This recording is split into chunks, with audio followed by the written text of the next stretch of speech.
Hey, this is Matt once again. We're about to another video. This is another paid request, this time from Ben. For those interested in requesting pretty much any type of videos or topics or commentaries or reactions, whatever, feel free to either send me the request via PayPal or join my Patreon. Both links are down below in the info box. And he wanted me to do a commentary on License to Drive. Now, I don't know how good this commentary will be because I like the film, but I didn't really grow up much with the film. And I don't really have a lot of personal stories or knowledge to talk about the film, but I'll do my best. So I'll pause at the beginning as it's raining like a maniac outside. 3, 2, 1, pressing play.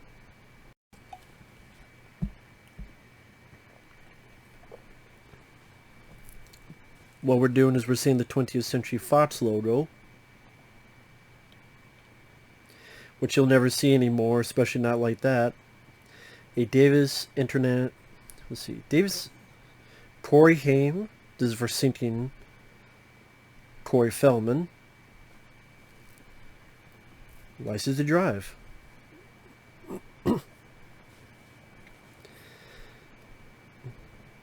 Carol Kane, she plays Corey Haim's mom. Richard Masur from John Carpenter's The Thing and 1990 Stephen King's It, he plays the dad. Heather Graham plays the girlfriend or potential girlfriend in question. Of course, we have the song, Baby, You Could Drive My Car. Now, this film, when it came out, it was a decent-sized hit. Made 20-some million bucks, which doesn't seem like much nowadays, but, films like this were not gargantuan budgets, so being able to turn a tidy profit like that was worthwhile for studios back in the day. Unlike nowadays where they gotta spend $200 million to hopefully get $1 billion. Which you can't keep that up otherwise. Because if 2 or 3 of them become big bombs, you really totally fucked yourself over. But it's like people trying to be too ambitious or whatever you want to put it. Bit about Greg Beeman. But yeah, Corey Feldman and Corey Haim, I did watch them quite a bit growing up as a kid. Corey Feldman being the voice of Donatello in the 1990 Ninja Turtles film. Corey Haim being in a childhood favorite of mine, Watchers. He was also in Silver Bullet. They worked together on The Lost Boys and this film. And, back in the day, you could make films like this and have these sort of fantasy scenarios. Like, this is definitely this is a daydream. The students are like zombies. They're shackled up. Like how a kid views school. You're a prisoner. You're just a zombie. You gotta escape. There's this big daydream he's having. If you try to put this in nowadays, people are like, what the fuck's going on? This is stupid, all that stuff. But that was kind of the fun of, especially 80s to 90s movies, is you could definitely play around with the motif, and you could be a bit lenient on the reality of these type of films. Like, We Get Up Bernie's is not a realistic movie, but I think it's a very funny film. Better Off Dead, it's not a realistic film, but it's a pretty damn fun film.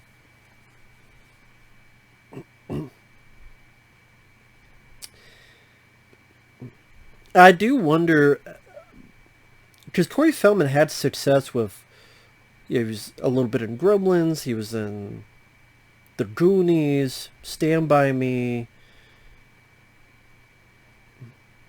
But I wonder if he was ever jealous of Corey Haim, because like The Lost Boys, Corey Haim was more of a lead than Corey Feldman. Because he was one of the main sons, Jason Patric and his younger brother. But at the same time, Corey Feldman got to be the star in Dream a Little Dream. But it maybe seemed like the more popular films were the ones that Corey Haim were in. at least growing up more as a teen. As a kid, you could say Corey Feldman was more popular because, again, The Goonies, Stand By Me, while Corey Haim, I really like Silver Bullet, but it wasn't as popular as those other movies. And I love Watchers, but that didn't do well. Basically when a kid visualized himself as a big, action movie sequence, which made sense because if you look at movies at the time where you had Stallone and Arnold and things of that nature. And because of the daydream motif, you could have a bit of an action scene like this and not deem it too ridiculous or too what the fuck, because you just chalk it up to a daydream. So you have your cake and eat it too.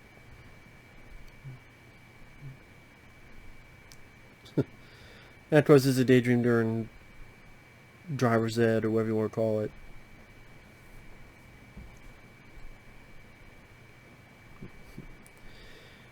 I say daydream, but it was literal dream. And he's still not working up from it. I don't blame him. I mean, yeah, Heather Graham. Everyone, dreams himself to be a James Bond or just this badass type.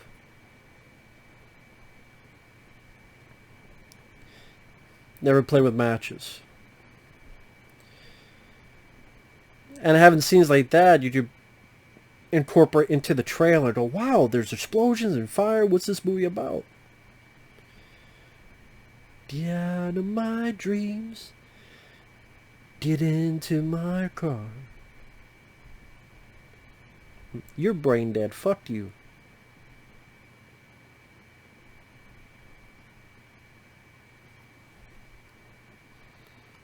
That's an actor I recognize, but I cannot...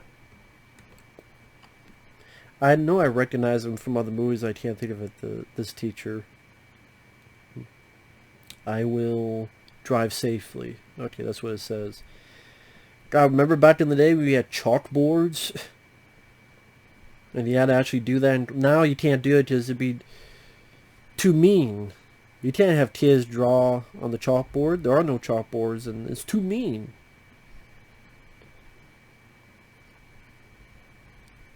Man, making kids draw on chalkboards is like punch them in the face. It's the same thing. At least in the world of today.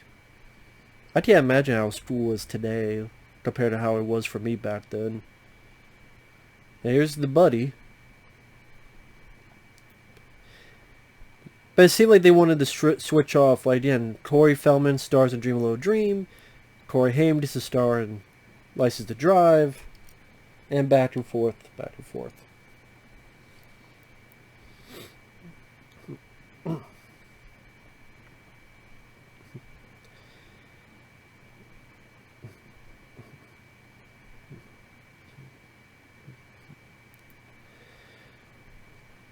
I do think these guys did work well together. I think they were friends. It's just... I did like Corey Haim more than Feldman.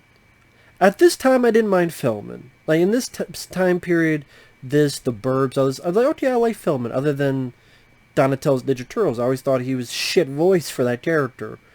Even when I was a kid. I always thought the voice in Turtles 2 Secret of the Ooze was a better voice for Donatello. But, yeah, I like Stand By Me, The Goonies, the Burbs. It just, as time has gone on, Corey Feldman's weird intricacies, his weird vibe, what he does, and how he talks in interviews, just rubs me the wrong way. And his stupid documentary that led to nothing, and almost like throwing Corey Haim under the bus, whether intentionally or not. I don't know, just makes me dislike Feldman more as time goes on, and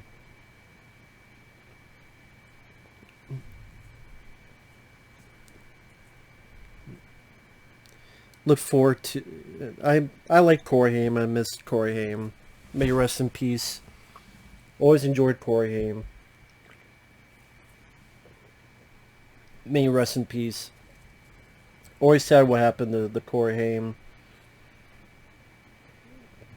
very sad. And man, I just wish things had worked out differently with Corey Haim. May he rest in peace. And there's Cheryl Kane.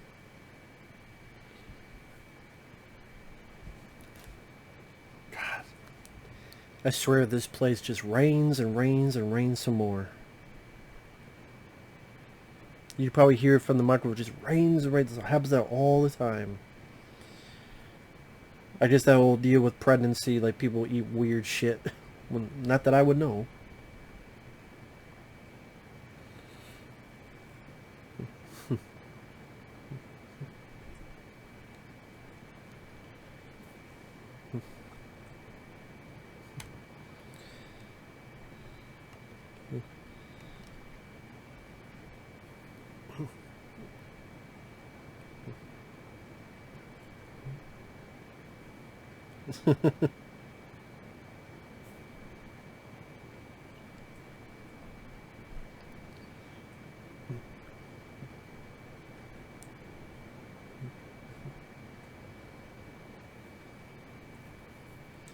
Sorry, I'm not saying anything. I'm just listening to the dialogue because it's been a while since I've seen this. I can't remember the last time I saw this. At the very least 5 years ago, at least.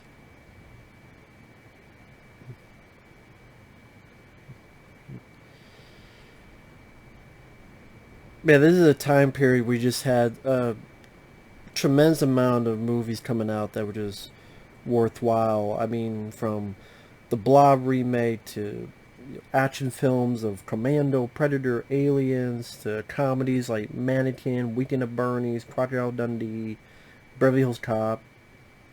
You know, just litany of different types of genres that were worth the shit. Some say for nostalgia, but I do think they were better written because it was just more for fun and not giving a shit about agendas. They didn't care about agendas. They didn't care about, unless it was specifically for purpose, of course. There were films that did that, but it's like, it's just been for fun. What can we do to entertain people, first and foremost? That was the main focus for a lot of these movies. Apparently God himself feels the same way because he gave a bit of thunder. Because the one day I try to record this is when it's gotta be storming. Of course. Just you wait. We'll lose power as I'm doing this commentary and I'll just keep going. So, if you're wondering why the lights go out all of a sudden, I'll keep going because I'll just use the computer's battery power. Because I want to get this recorded.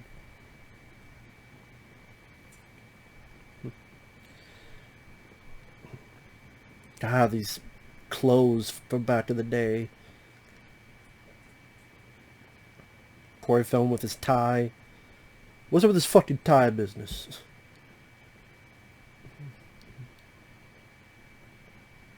Run. Who the hell is this guy?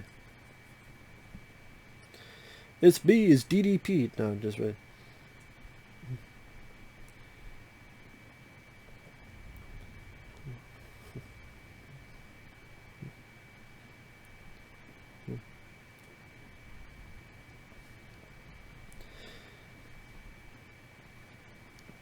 But then this kind of dialogue, this kind of talk, you would just get pummeled nowadays. Unless you're some artsy fartsy lady like Cuties for Netflix. Fuck that movie.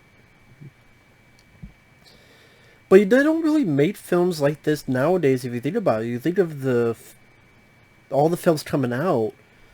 Black Widow, Fast and Furious 9, Space Jam New Legacy, Kong vs. Godzilla, Mortal Kombat. It's, you know, usually it's gotta be some kind of recognizable name from a sequel, a comic book, a video game, a remake, something that they hope is a surefire thing, a recognizable marquee to get people into the theater. And a film like this, even if it did get made, would go straight to VOD. It'd probably be a lower budget than this. Just the whole thing's ridiculous. And nowadays we're on this whole tangent of nostalgia for the 80s. It's like, yeah, nostalgia for the 80s is great, but I think a lot of people look at that, but they don't realize exactly what made films like this popular in the first place.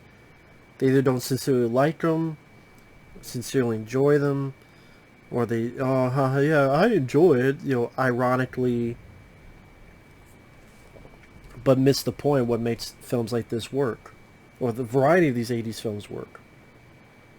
And there's Heather Graham, who pissed Corey Haim because this dirtbag, get him the fuck out of here.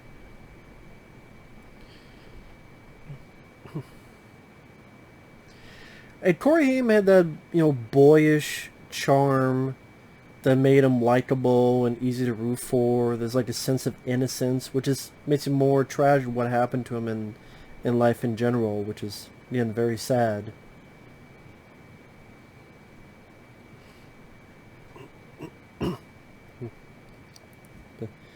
And Corey Feldman is kind of the buddy, like Corey Haim was in Dream a Little Dream, that pops in, says a few lines. Come on, dude, go get her. While the other Corey gets to the love story. Dream a Little Dream did it, where he switches bodies with the older guy. I forget the actor's name. Was it Jason Robards? And then here with this.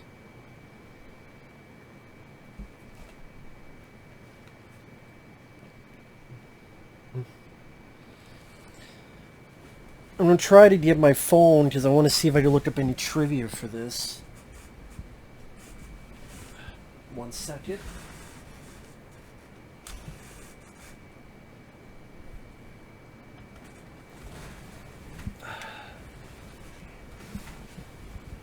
Sorry about that.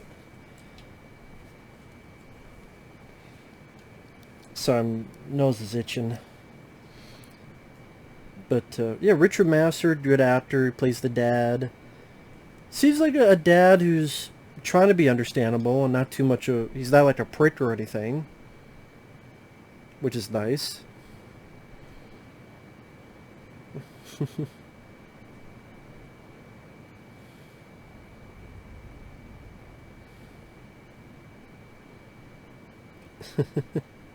You know that's a lie. Come on.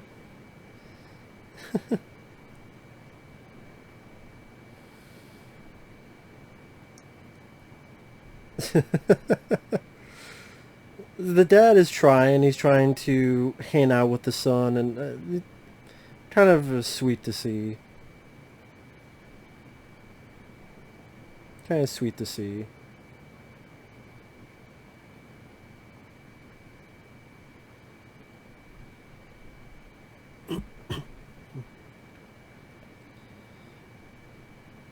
And it's going to be more than 2 minutes.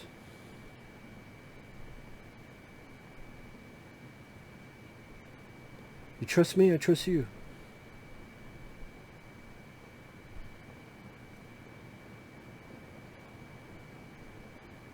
Let's see.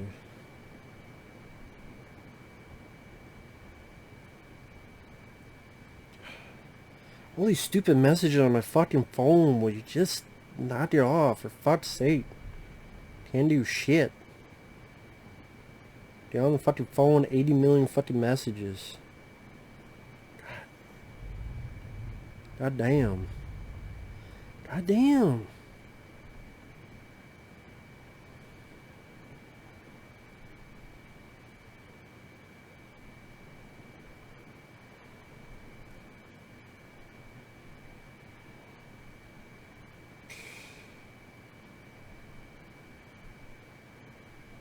Of course, because there's a tropical storm, so there's gonna be fucking rain all the goddamn time. Why the of course. This fucking place, man, I swear. It's fucking... Sorry, I know, there's a lot to do with the movie. I know.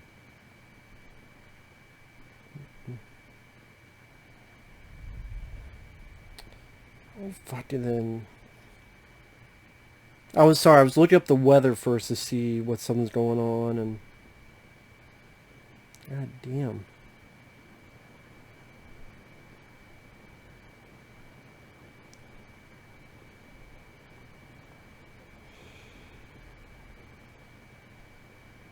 Light thunderstorm. Yeah, that sounds like light thunderstorms, doesn't it?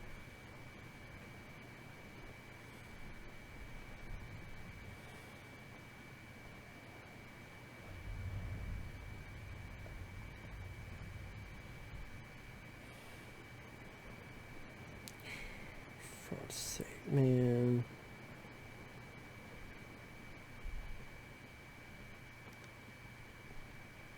This is what they call light? For God's sake.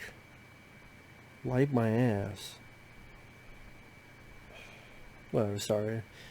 Okay, let's get back to trivia on this movie.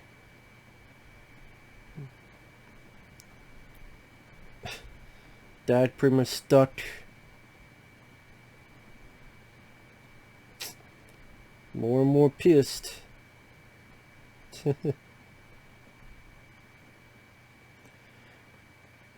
That's ironic. This film is actually on Cinemax. Cinemax West, Cinemax East, Action Max. So yeah, I guess this is one of those films that was on cable all the time. So actually is understandable. Great Beeman, the director, he did Mom and Dad the World and Bushwhacked. Both were bombs, so he didn't really direct many other movies. He directed more TV shows, episodes of Erie, Indiana, Bristol County Jr., Nash Bridges. Believe it or not, even directed an episode of Batwoman, for fuck's sake. Shit. It's written by Neil Tolkien. Neil Tolkien wrote Richie Rich, Jury Duty. For fuck's sake. Jury Duty. $22 million in North American box office against a budget of $8 million.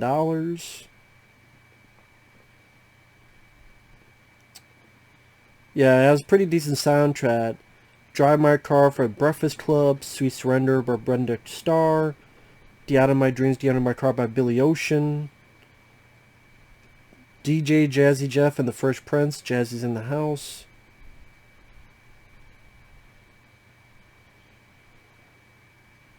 In 2010, Corey Feldman said they wanted to do a trilogy. How bullshit this is, you know. Yeah, we didn't need Corey Feldman burping. Come on. But License to Fly and License to Dive. Yeah, because License to Fly, License to Dive. Okay. Because there's a relatability to License to Drive. Kids in school, the DMV, trying to get their license. Not everybody's trying to learn how to fly or dive, so... Fox and Davis developed a female-driven reboot based on the film. What the fuck? Bullshit.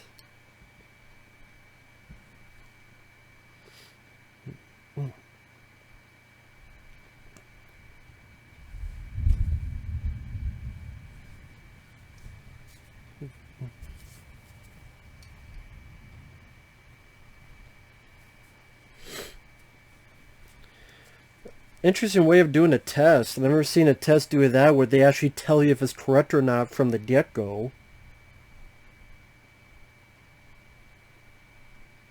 Yeah, an interesting way of doing it. When I did my license, there wasn't a test like this. A, B, and C. I would prefer it that way. Because right then there you know whether you did well or not.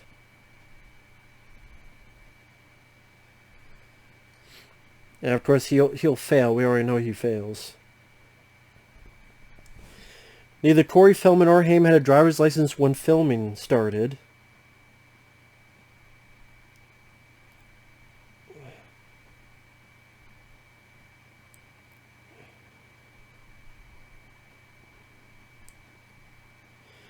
Corey Feldman has said in interviews that his heart sank when he heard Corey Haim beat him out for the lead one more time.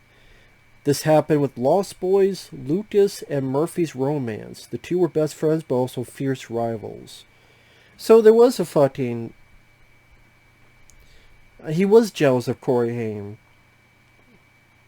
Which is stupid because Feldman did, you know, Stand By Me, Lost... I mean, he did... I think it's just one of those where Corey Haim had more fucking talent. Sorry.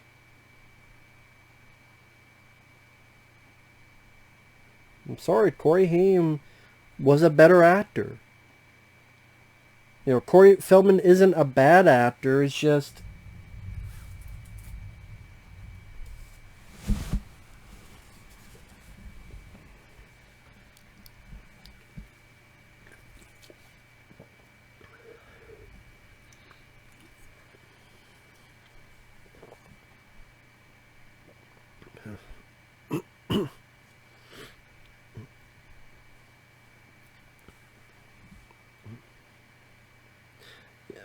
What the hell is that guy with the turban behind him?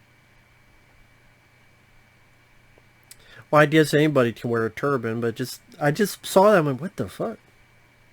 Okay. That's supposed to be a twin sister? Huh. The hell was that guy's problem? James Avery. I forgot James Avery was in this. The driver's ed test is... James Avery was 2 roles I remember him from. Of course, he's the voice of Shredder in the 80s Ninja Turtles cartoon. And also Uncle Phil on The Fresh Prince of Bel-Air. Sadly, James Avery's passed away, but good actor.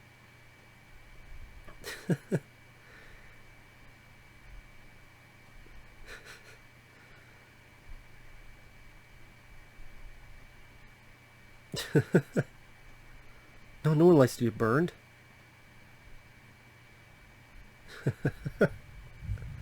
You burn me, you fail. You don't, you pass. Simple as that. I don't know why he reminds me a little bit of Keith David in Men at Work.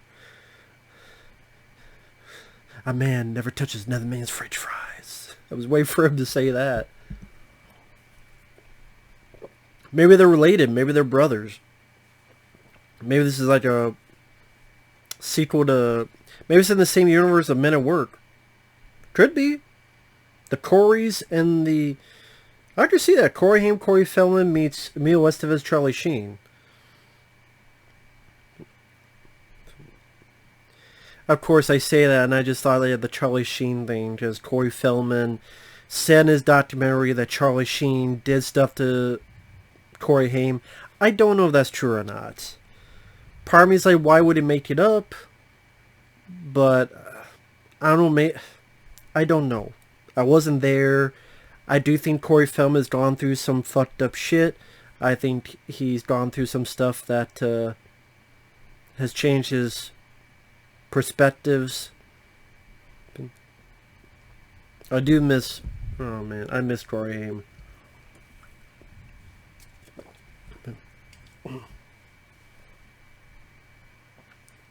Just relax, man. Just relax, man. Take it easy, day by day. Come on, man. Smooth criminal.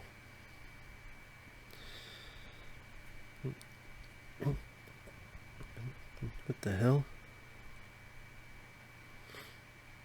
Apparently, does it make you seem like her instructor is very easygoing, while this is much more of a... What the fuck? Really?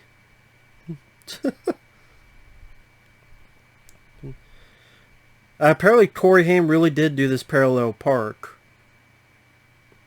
Pretty damn good. I mean, that's pretty fucking tight. He should get like an extra bonus star for that. Come on now.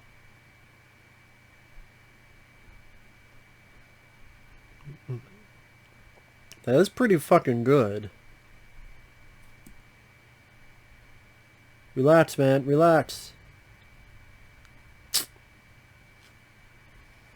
You see, man? You just got too fucking herky-jerky.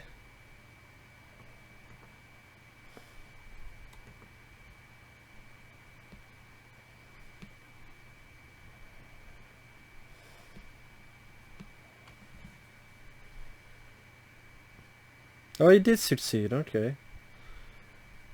See, that shows how long I've seen this film. I forgot that he did get it. But uh-oh.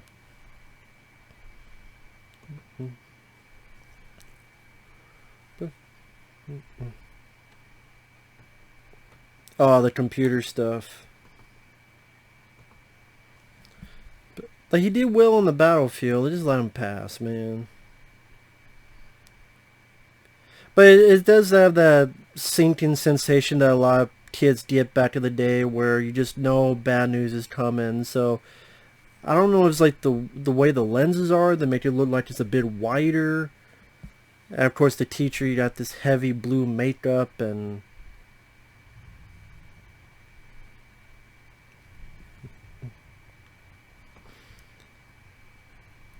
well, if he passed the actual test, I mean, they kind of show that he can succeed.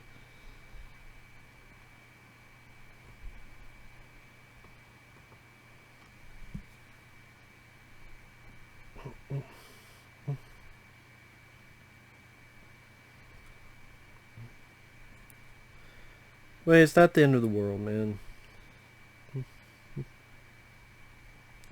The hell is all that stuff?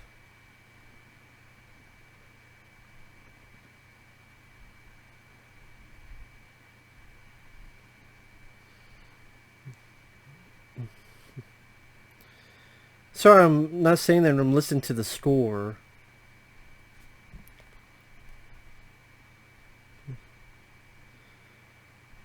A BMW? Why the hell would anyone want to wear a BMW cap? And if he did succeed, why would you ever want to wear a BMW cap?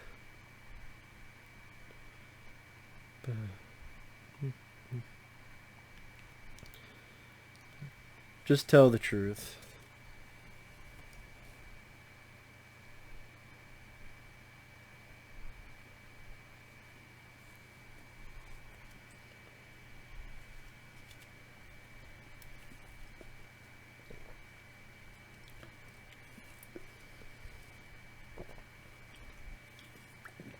Just tell the truth, man.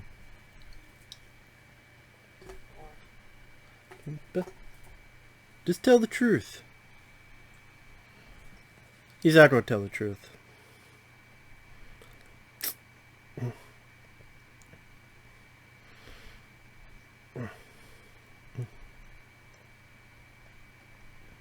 But in Corey Haim, I thought had the ability to show a lot.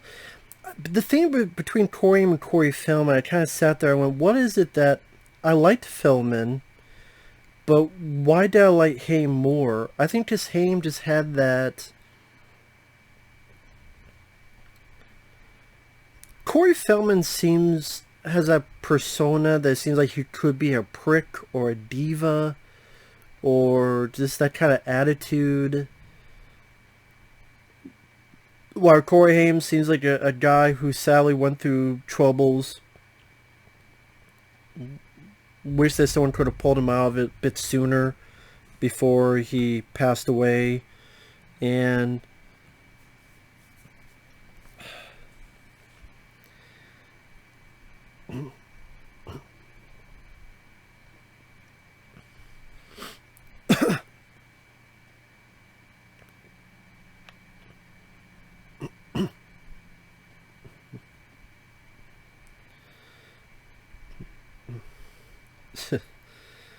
see, that's why you just don't lie. Just tell the fucking truth, and there you go. Just tell the fucking truth, and that's that.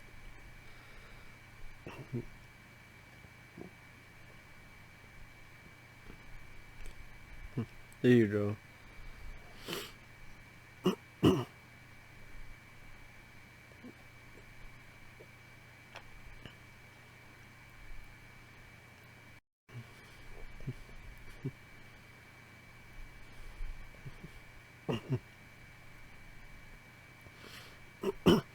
I forget the actor who plays the little kid, the brother, who is very gun-ho about all that stuff.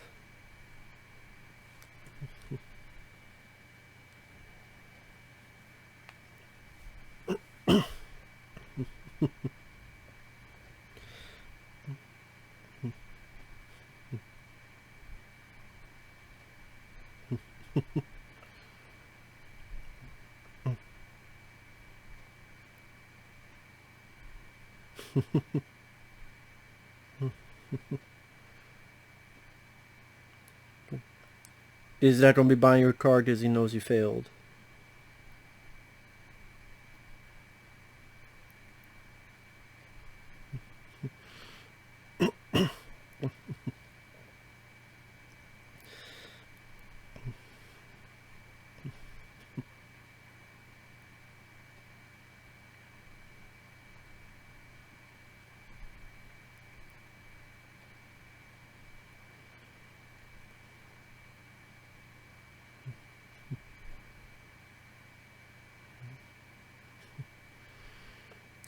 And at least with Richard Master, at least that character, they didn't. With a lot of characters that they make as the dad, the father figure, they could easily make him like a prick, even though he's not supposed to be, and he's trying to do well by his son and teach him the right rules and the right morals. They come off as dickish. Not the case here. Like Richard Master, he's like, hey, you're grounded 2 weeks. It's not the end of the world. Like, he's still a guy who is a likable dad, if that makes sense. Like, he's reasonable compared to a lot of movie dads you see, especially in the 80s. You know, he's a reasonable dad, kind of like Ferris Bueller's Day Off. The parents were oblivious to what Ferris was doing and all that other jazz.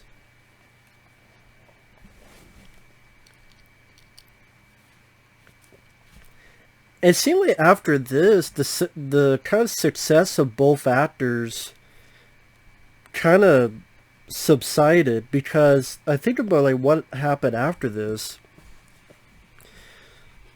Like Corey Feldman, he was in The Burbs, and it's a great movie, but it didn't do well. Well, maybe it did okay when it came out, but it's not like he was the star or anything.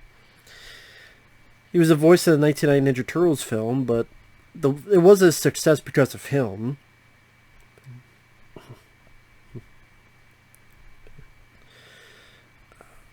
I'm trying to think, what did he do after that?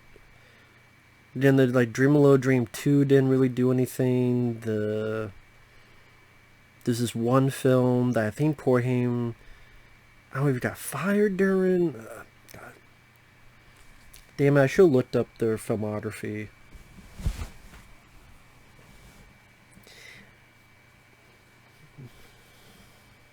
Yeah, it's not going to end well. Damn, there's an hour left of the movie. Well, 52 minutes. So you're set up, and then you get into the actual portion of the story where this one crazy night, breaking the fourth wall. Famous last words, what can go wrong? So yeah, it wasn't, people assumed just Deadpool was the only film to break the fourth wall, but quite a few times that has happened. Ferris Bueller did that. Of course, Corey Haim just did it there. I'm trying to see. Try and get the filmography, look through Corey Haim. I'm sorry I didn't. As you can tell, I'm not the best with commentaries. I just don't want to sit there and be silent. Or, oh my god, even though I've seen the film before. I could act like I've never seen it before, like people on YouTube. Oh my god, I've never seen this before, even though I have.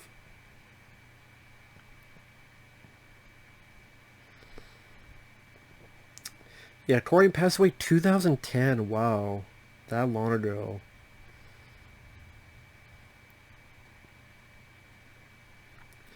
Pneumonia is how he passed away in 2010. That was the thing with Corey Feldman's documentary. One of the main things bullshit is that he put in the real 911 call when Corey Haim passed away. It's like fucking bullshit. Like, what the fuck was Feldman doing?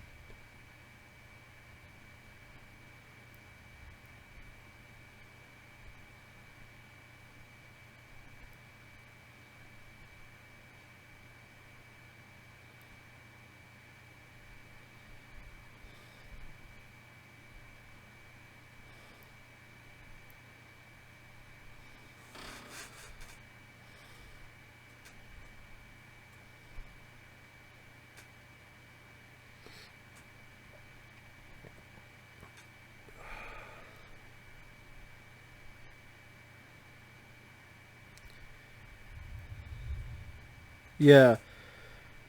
Though Haim had been one of the world's more bankable stars before he turned 21 due to roles in Lotus, The Lost Boys, and License to Drive, he was omitted from the In Memoriam tribute montage at both the Screen Actors Guild and the Academy Awards.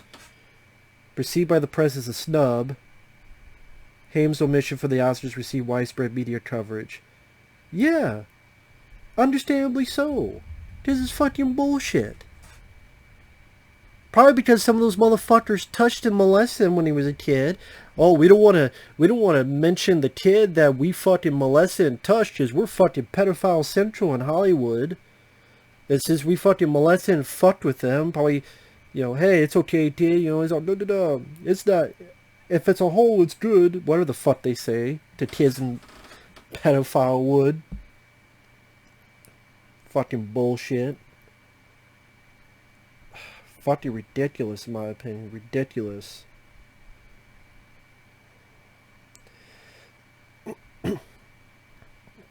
Man, fuck this shit. Missy, he was in Firstborn, Secret Admirer, Silver Bullet, which I enjoy, The Lost Boys, classic, License to Drive. The same year as License to Drive was Watchers. That's actually my favorite Corey Haim film. Because it was being a fan of horror, being a fan of creature features. It was just cool to see him do a creature feature type of movie. And Watchers did very poorly. But I think it was given like a limited release, like not much of a release at all. And most people found it on VHS. Can we do Watchers on Blu-ray? Is that fucking... Can we do that, please? Sorry, I'll get back to the film. I'm just looking through this. But I love Watchers. Then he did Dream a Low Dream. Okay, so it was Dream a Low Dream after this. Prayer of the Roller Boys, Fast Getaway, Dream Machine. That's what I'm talking about, like, after this, his success. Like, Dream a Low Dream, I just did a little bit of money. What, 5 million? Wow, I thought it was more than that. That's not a whole lot. Honestly, I thought it'd be more than that. But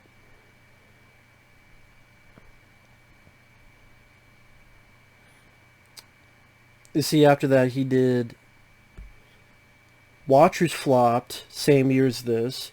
Dream a Little Dream, I guess maybe was more of a hit on VHS. Prayer to Roller Boys didn't do much. Fast Getaway didn't probably hit on VHS. Dream Machine, Oh What a Night, which I don't know what's Oh What a Night? Corey Haim and Barbara Williams. Robbie Coltrane. Yeah, never heard of that film.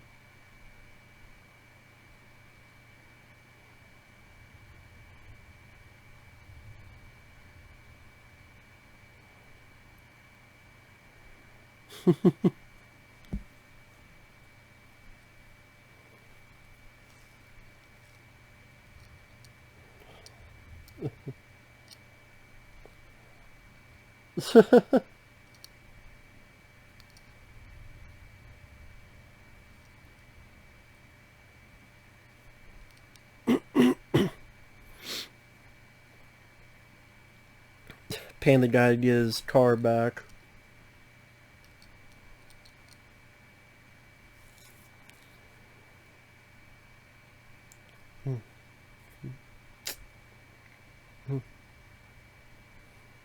Fucking dick. Fuck you.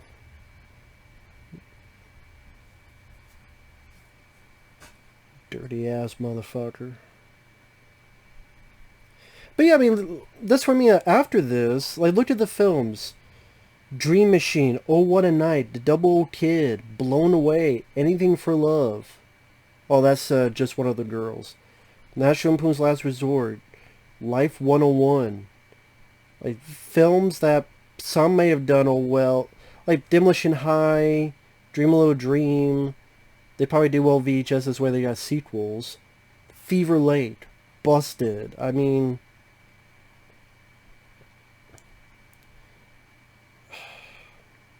Sally drugs and probably didn't fucked up from the bullshit happened when he was a kid. Didn't really do much in the 2000s, which sucks.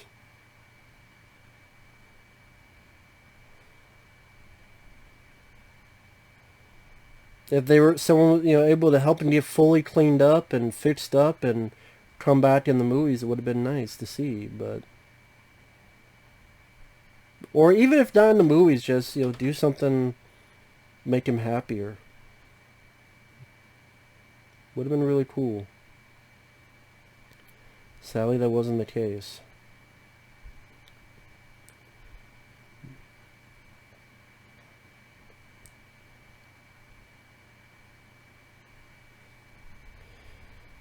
Yeah, 97 Busted, I think it was the last time, other than that reality show, that these two worked together, and Corey Feldman directed it, as well as starred in it. And Corey Haim, due to his frequent absences and drug use during filming, he had to be fired by Corey Feldman. Because he wasn't doing what he was supposed to. Which is why Corey Haim is not on the cover. Just look at the cover of the DVD. There's 2 or 3 girls. There's Elliot Gould. There's Corey Feldman, but no Corey Haim on the cover. So damn, not only did he fire him, took him off the damn cover.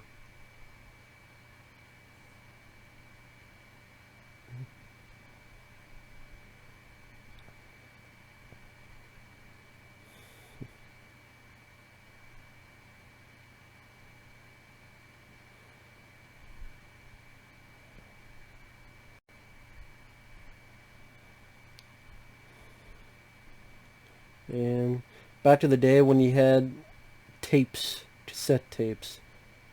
And that would happen, eat up the fucking tape.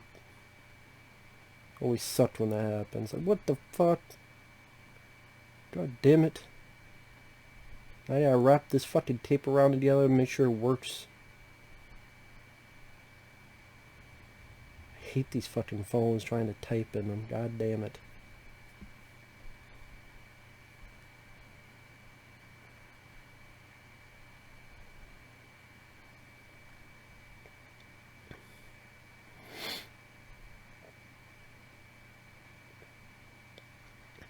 But so many people talk about how it's so hard for kids, especially in the 80s, to deal with fame, celebrity, and all the other crap going on.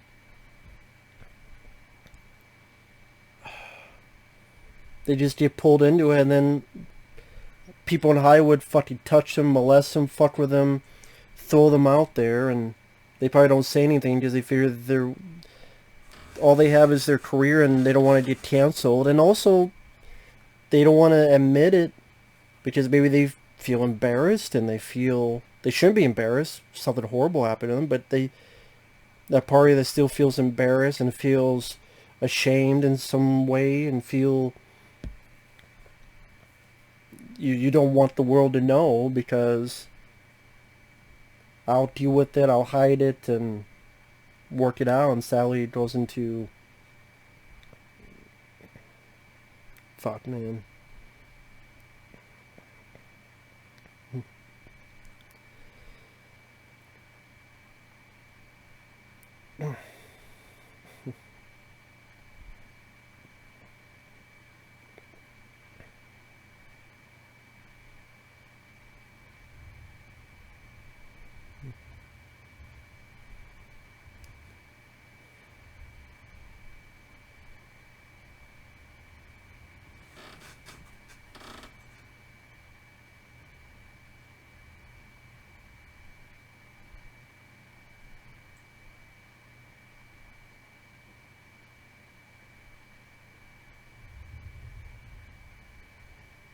He was 38 years old. Wow. 38 years old when he passed away.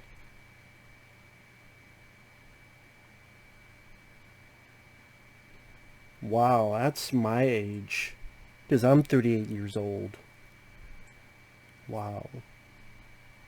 So he was the same age as I am right now when he passed away. Damn.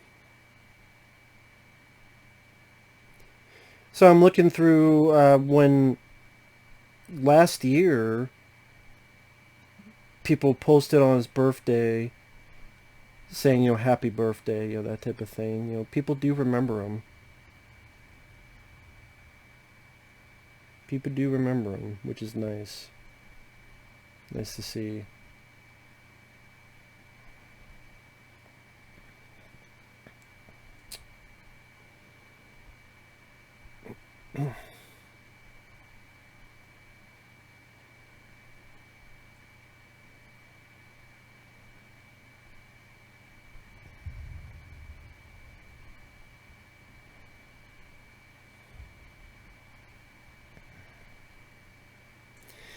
I mean, some of this is a bit questionable because you have this whole thing with Heather Graham's character being so drunk and stuff, and what happens during it, and some people see a little bit of shady of what's going on.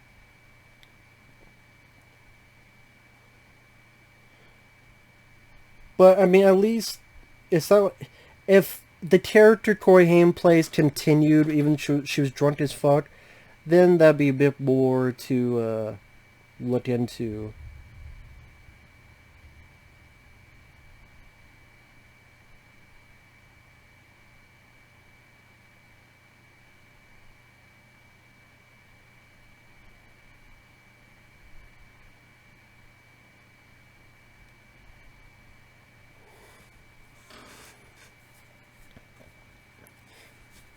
So now we got Corey Feldman back into the film.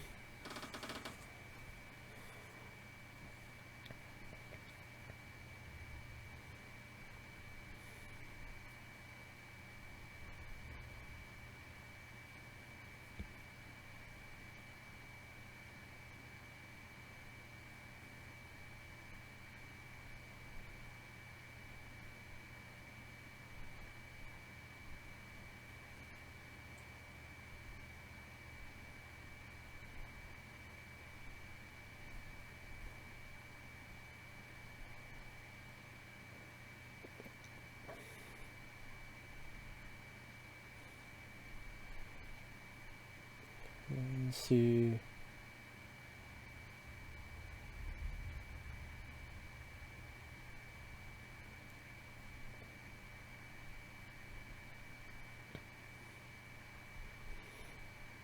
The way like Feldman did the whole documentary thing, that was a bit weird, and old people are hacking it. When it's like, no, it's the technical issues, like a lot of stuff happens.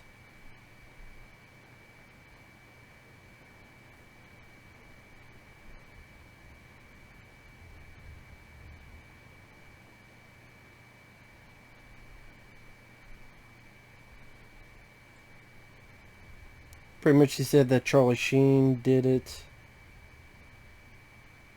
Marty Weiss, Alfie Hoffman, former assistant John Grissom,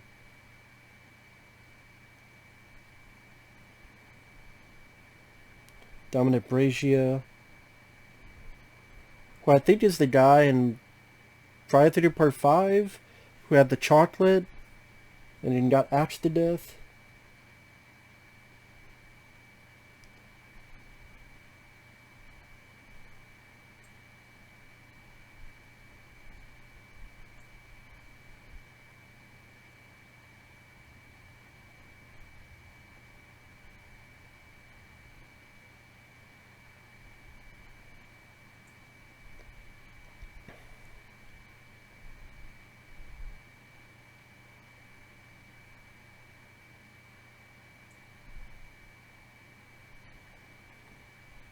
I know that Corey Haim's mom denies some of the shit that Corey Feldman said. I'm sorry, I'm this. It's a whole fucking can of worms that I don't even know what to say about all that shit. I really don't. Like, goddamn, man. Like, fucking hell.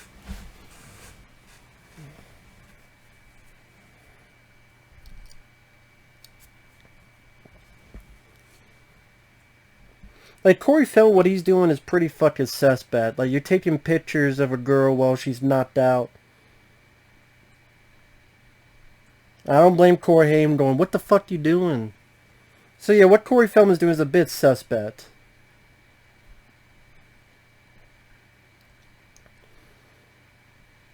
Punch Corey Feldman in the face, man. Get him, Get him, Haim. Punch him in the fucking face.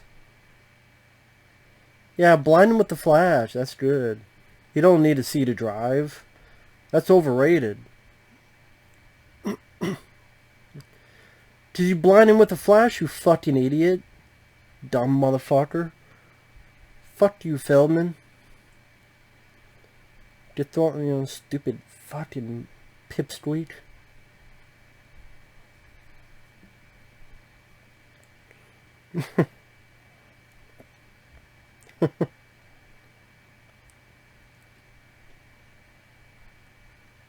Nice slide. Nice parking job. Not too bad at all. I mean, a little bit dirty.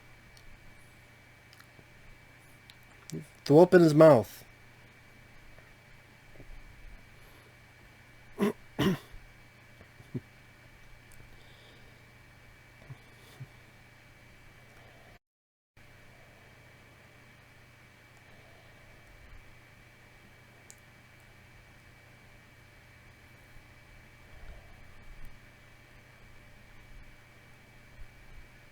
Scratch, really?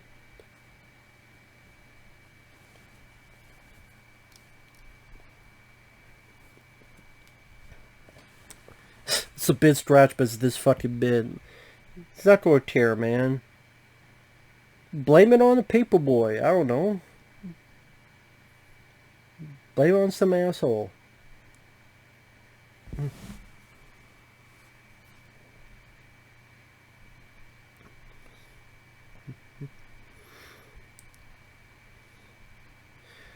Fuck you, get in the car and drive. Leave him there. If that's the case. They want to fuck your... Corey Feldman wants to bullshit around. Say, fuck it, I'm gonna leave you here. You don't fucking deal with it.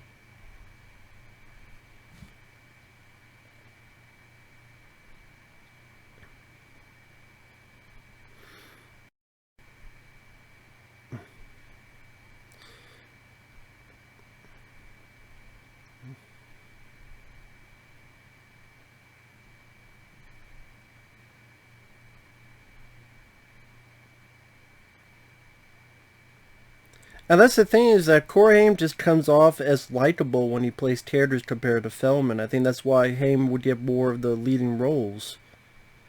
Because he could showcase like innocence and that, you know,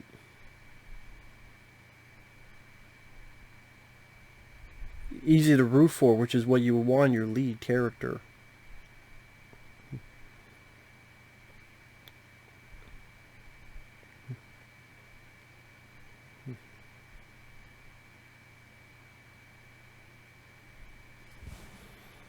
To live in, what is that, fucking fortune cookie? To live in fear, not to live in fear at all? What the fuck you talking about? Yeah, putting it in the trunk is not a good idea, dipshit. She'd also suffocate to death. You do know that, right? When you're in a trunk.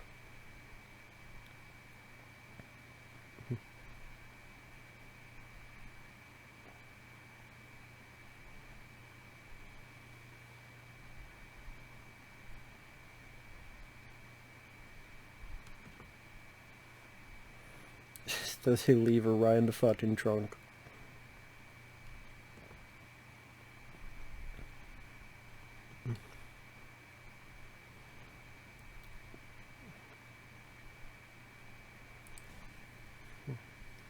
So I'm not saying much. Again, I don't know what else to say about the what's going on here. It's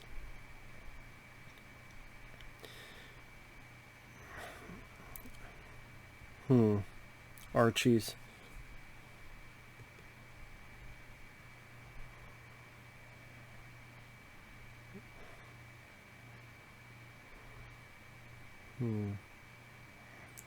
So I'm trying to do two things at once.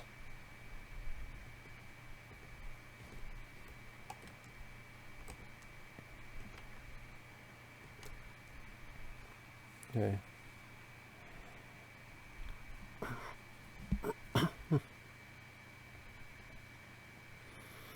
Damn, a lot of hot ladies there. I say, well, no. How old are they? That's my question first and foremost. Although some of them do look adult. If they're 20 or older, then good.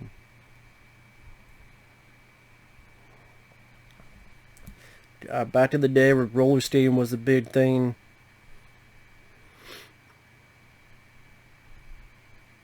Damn, I mean, just women who just wear titties just ready to come out and mini skirts just covering not a damn thing.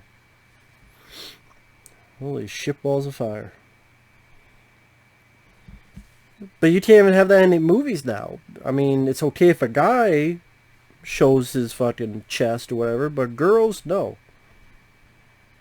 Women can't be sexy anymore. That's against the law.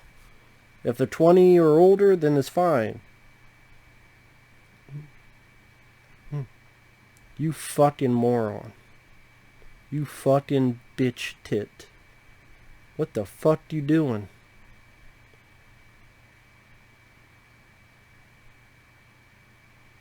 You fuck stick.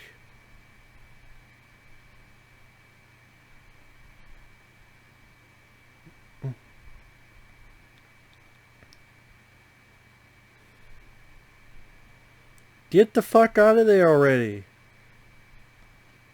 Of course the car won't stuck. Of course. Don't break the fucking windshield.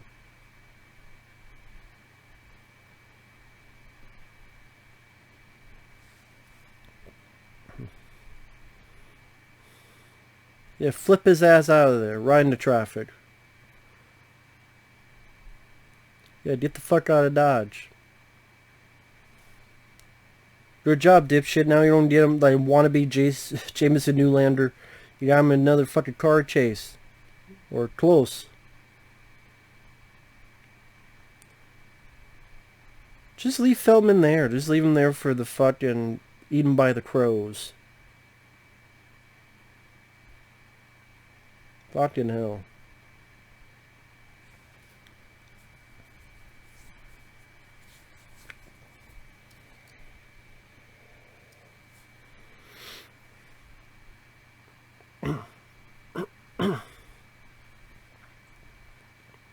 Yeah, I don't know where the hell they're at.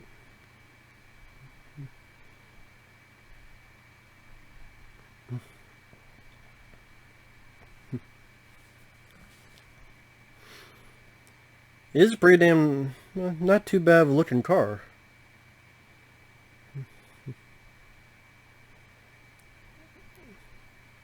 What the? Yeah, it's been a while since I've seen this, so I've seen this maybe twice or three times in the past, so I'm not the most familiar with the movie compared to a lot of other films.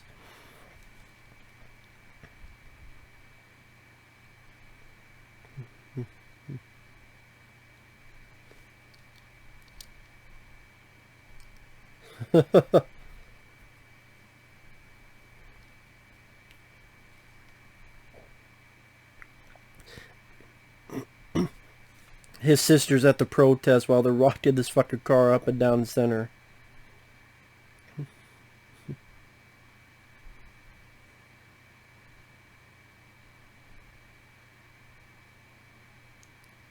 And how convenient they turn on the TV turn off right at that moment without being able to see anything, man.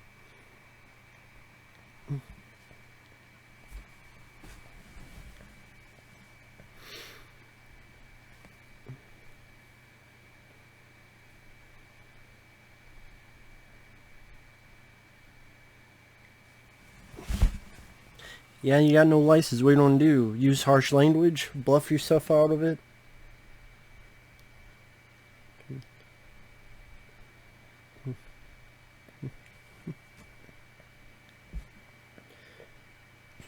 Well, it's gonna be...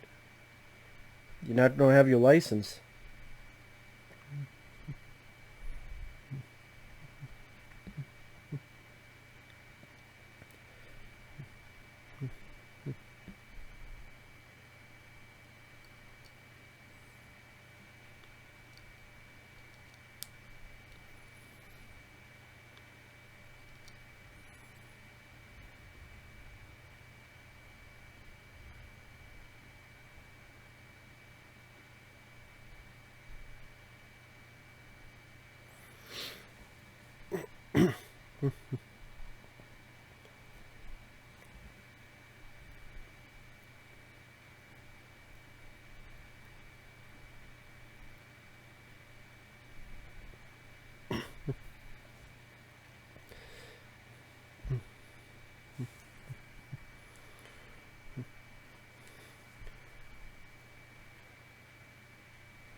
Yeah, I'm sorry I'm not saying anything else. This is one of those films that I do like, but it's not one of my favorite 80s movies or 80s classic films. It's one of those films I enjoy because I like the actors, in particular Corey Haim. You know, it's not a long film. It's 90 minutes long. It has some fun, recognizable songs, but it's nothing that, like, there's many other comedies in the 80s that I prefer more of.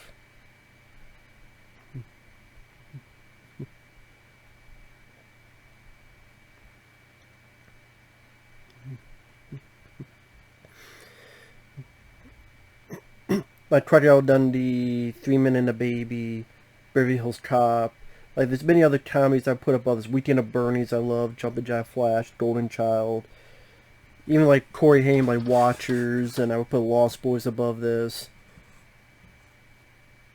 And Feldman does fine. Corey Haim is likable. So with Heather Graham is questionable. I guess the scenes are maybe not as hilarious as, you know, compared to other films like Better Off Dead, which was an 80s comedy, among others. He steals the car, right? Don't leave your keys in the fucking car, man. Never leave your keys in the fucking car. Especially when some drunk ass was right nearby.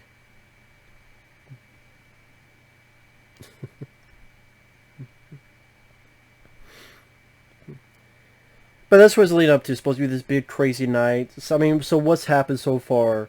Heather Graham gets drunk. Pick up Feldman and the other guy. Feldman's being a piece of shit, taking pictures. Almost get into a car chase because the other third eye blind fucks up the bully's car. Part of her driving through a riot. Now this asshole.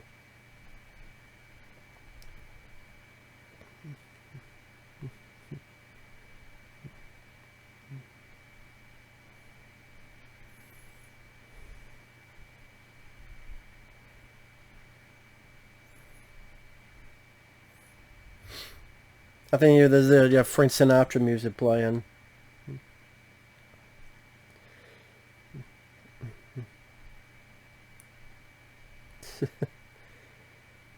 Corey Haim's performance, his reaction is what getting some chuckles out of me. He does a good job in the reactions.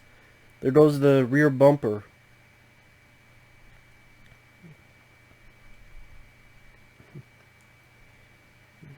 Oh shit.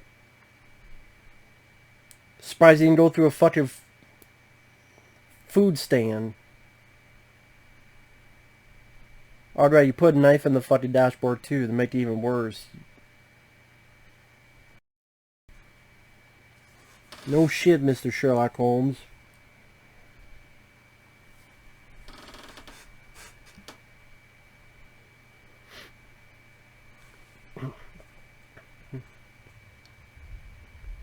Did you really need this third guy? You really didn't need this third guy. I don't know who the actor is. The character isn't really much.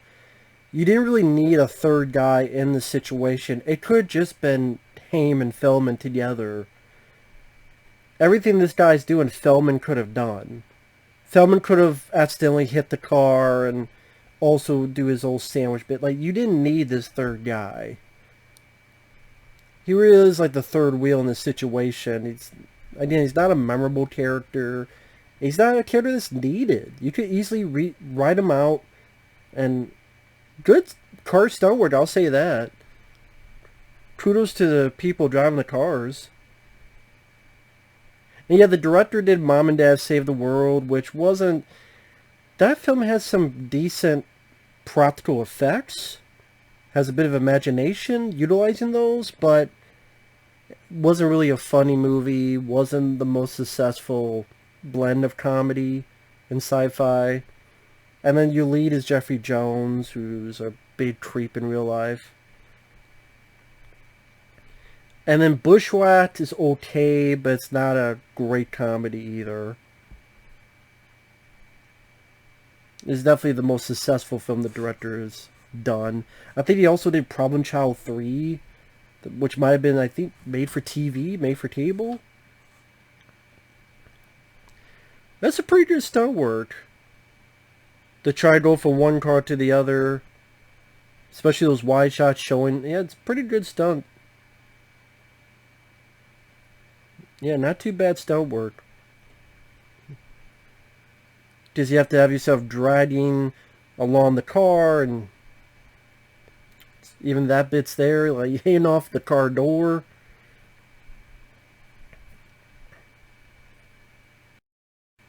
And Heather Graham is like, hey, half of the film I should just be drunk and I say one or two lines and I'm drunk and sleep some more. Not too bad of a job.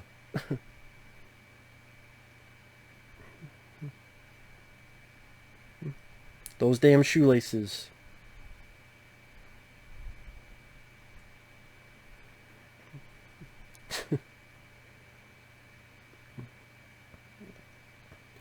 Come on, pull a little bit harder. Just one fucking shoelace.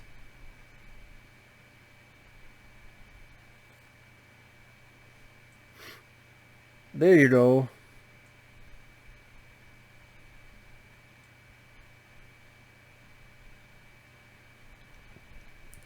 Right in the nick of time.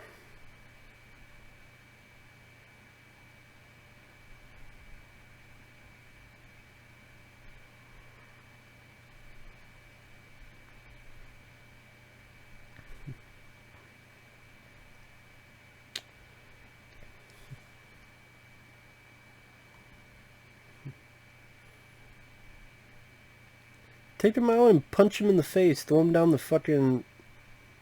Nah, you can't do that, but, you know, still.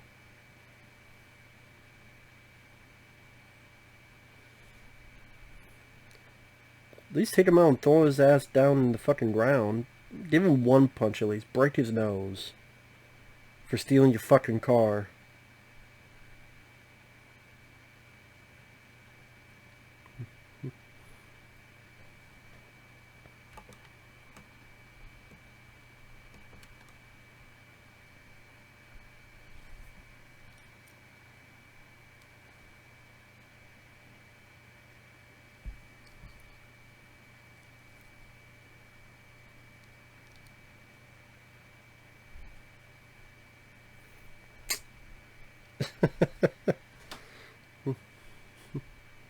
Broke the whole damn back windshield.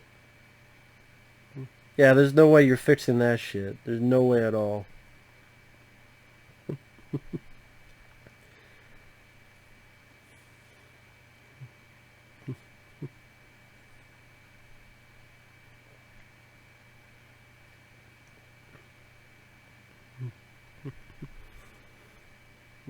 And sorry I'm not saying much.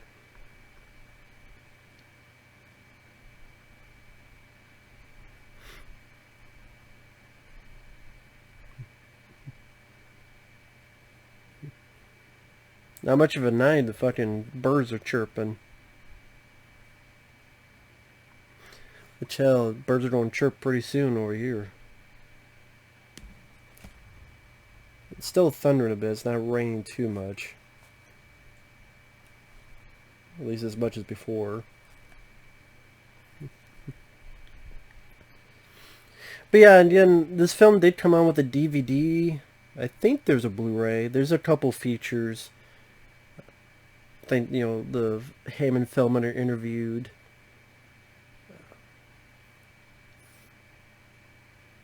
Which is cool. You know, it makes sense in the fact that it was a decent sized hit, and this and The Lost Boys kind of garnered the series of Corey's films, like Dream a Little Dreams and National Lampoon's Last Resort and Busted and things of that nature. Again, it's just sad that there's other films like Watchers that's only on a out of print DVD and we can't get that on Blu-ray, which sucks.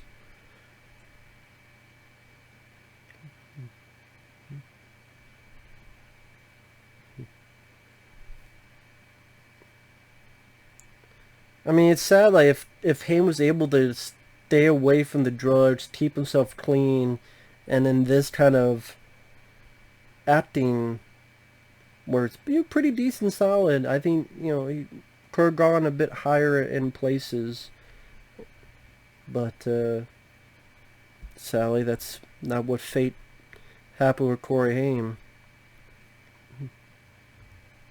And it was always one of those weird things where you're watching someone where they're still there on screen, but they're gone, but they'll be there forever.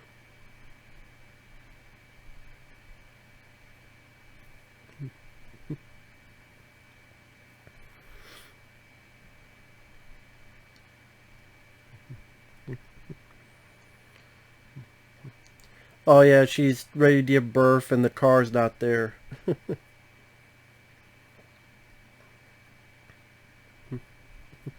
Of course, again, the worst Cracker Jack timing. Of course. Of course, of course, of course.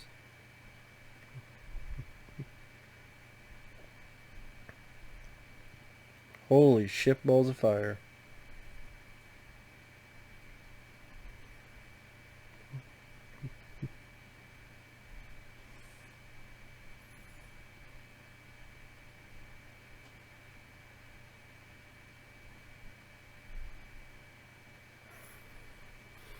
Oh, it was a false alarm.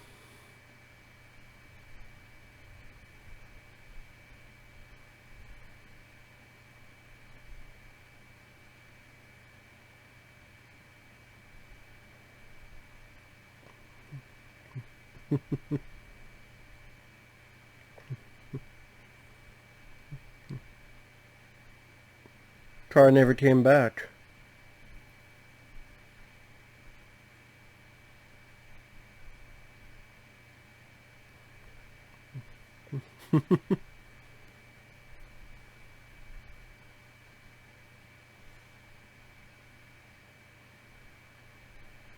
Just get out of the car and lie. Say someone broke in and smashed your shit.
Sorry, I'm enjoying Richard Masters' performance. He's just losing his shit. You don't lose your shit. Never lose your shit.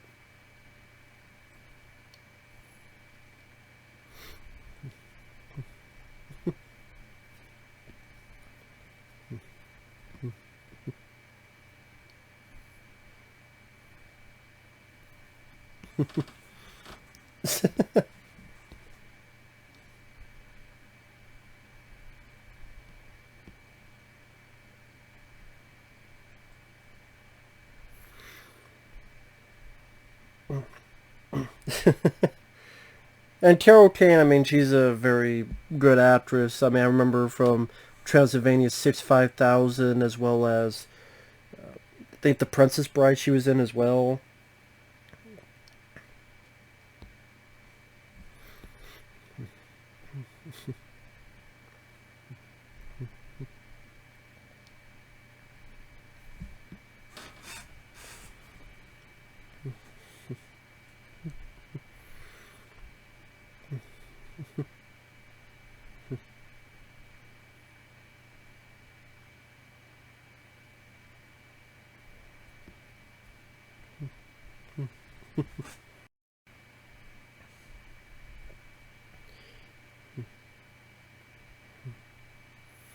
Of course, reverse works.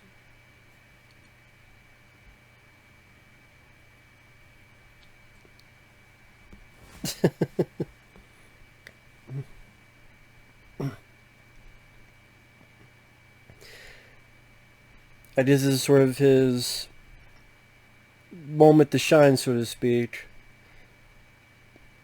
Drive all the way over there backwards.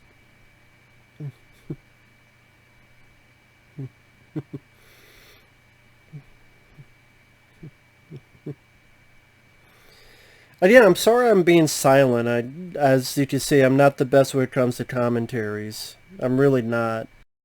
Especially when I just kind of said what all I could say. And then good stunt work, having to do this all backwards.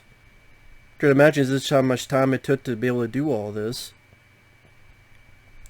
As sort of him fulfilling like the dream sequence of being this sort of badass driver.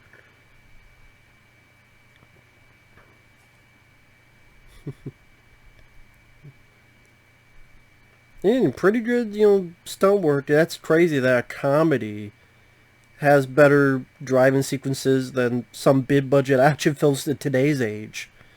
Pretty fucking sad. But it also helps when it's done all for real. Because you can't get more real than real.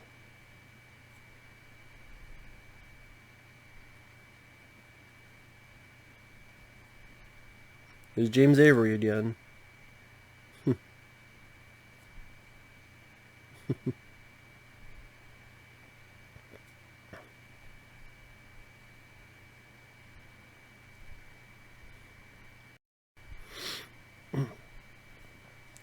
Oh, you wet? Well, I mean, this kind of wet would not be good.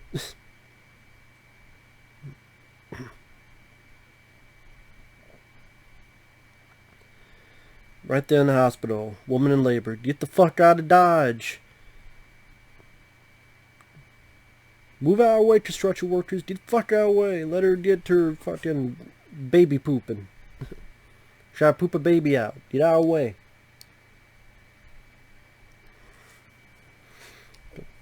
Where's the fucking daughter with the other car?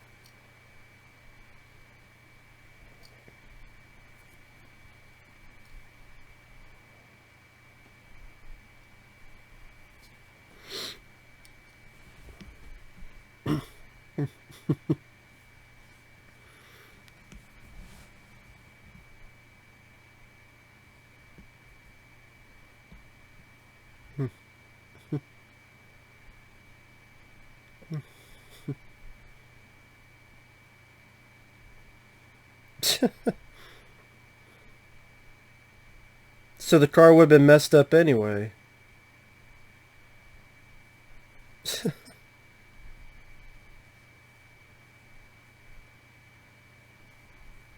Blame the construction company.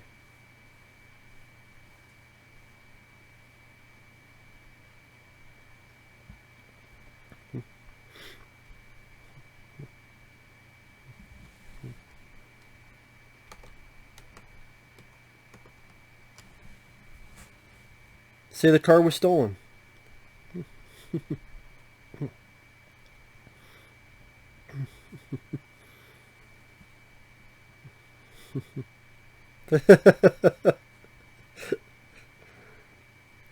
Blame the damn... Richard Master blamed his son. Like, Les did it. See, that's when Richard Master's a likable guy.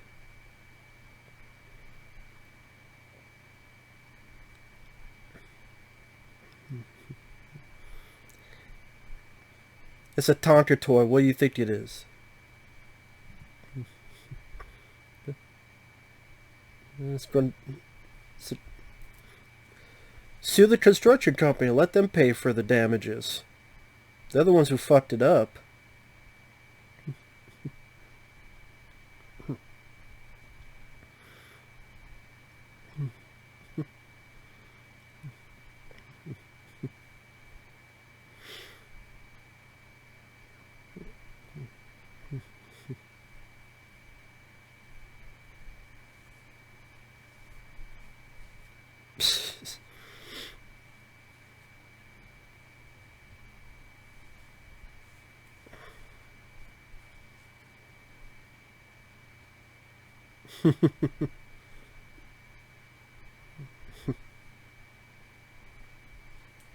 Of course, save the best song for last.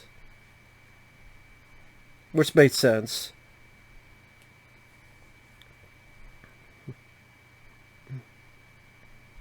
Which is interesting to have the ending all focus on the family and not so much like Corey Feldman's character. Interesting, just, yeah, about 20 minutes left of the film and Corey Feldman has disappeared from the movie, so... That's also a weird thing, like Corey Feldman is, boom, front and center, second, kind of like Dream a Little Dream where Corey Haim, boom, he's second. But the second person is not in the film as much as you think. So that brings also a little weird... Like, you think of Harold and Kumar go to White Castle. Those two guys are on screen for a lot. Bill and Ted. Richard Pryor, Gene Wilder films. At least See No Evil, Hear No Evil. Like, they're on screen together for a good chunk of it.